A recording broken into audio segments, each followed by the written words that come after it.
ยุคปัจจุบันนิยมอาตมานี่เห็นคนอวดดีอวดเก่งหลายอวดความหูอวดภูมิธรรมเจ้าของว่าเจ้าของเว้าถูกว่าเจ้าของเก่งว่าเจ้าของเชี่ยวชาญอาตมามีนิทานเรื่องหนึ่งมาบอกสู่ฟังฝากแค่นี้เด้อมันมีหมาป่าอยู่ตัวหนึ่งมันเป็นหมากำลังกำลังเป็นวัยรุ่นวัดต่อไปมันน่ะเป็นหมาขี่คุยไปเว้าอยู่บ่อนใดโอ้ยเขามีแต่ลูกหนีมันรำคาญมันเฮ้ย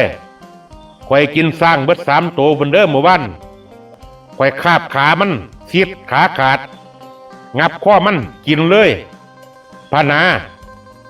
ไปเว้าให้ผู้นั้นผู้นี้ฟังข่อยกินเสียเป็น10 ตัวข่อยย่างไปใส่เสียในพากันเรียนหนีข่อยเบิดเรามีมือหนึ่งมันย่างไปเรียนยุดตีนปลามันบ่เคยเห็นหมาจ้าเถื่อมันก็แปลกใจเด้สัตว์ตัวนี้มันเป็นสัตว์ประเภทใดวะมันแนมเบิ่งแล้วมันก็บ่กล้าเข้าใกล้เด้มันยันอันตราย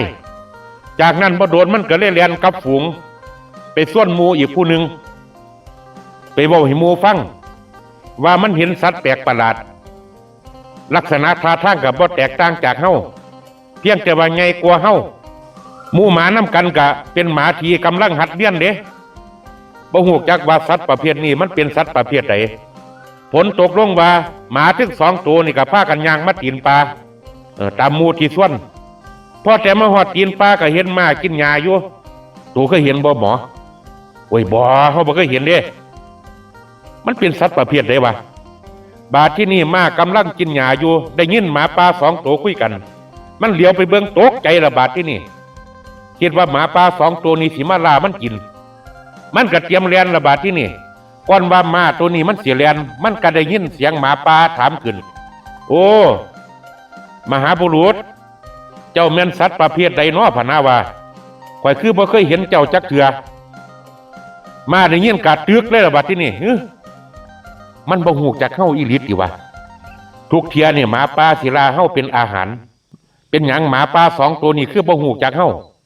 บ้าแก้เผ็ดมันจักบาทก็น่าวะว่าซั่นเด้อว่ามาก็เลยตอบหมาป่าไปว่าถ้าเจ้าอยากฮู้จักว่าข่อยเป็นสัตว์ประเภทใดเผ่าพันธุ์ใดให้เจ้ามาเบิ่งยุดตีนข่อยว่าซั่นเด้อว่าหมาป่า2 ตัวก็เลยคิดเอาจังได๋เสี่ยวหมอไปเบิ่งบ่หมาผู้เป็นหมู่นี่ก็เลยตอบว่าโอ้ยเฮาเรียนหนังสือบ่เก่งคือโต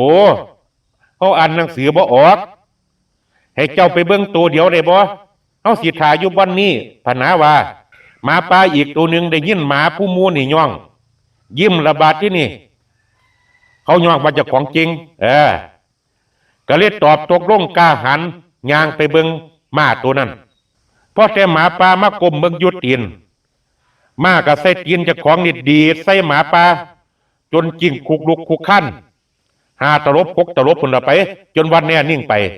ฝ่ายหมาหมู่ที่มานํกันเห็นจังซั่นก็ตกใจเด้แล่นหนีติ้วเลยเรื่องนี้ก็ได้จบไปเรื่องนี้สอนให้เฮาฮู้จักว่าการที่เฮาเป็นคนที่แก่โง่บางสถานการณ์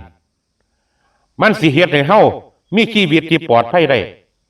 แต่ถ้าเฮาอวดรู้อวดเก่งอวดภูมิธรรมในบางกรณี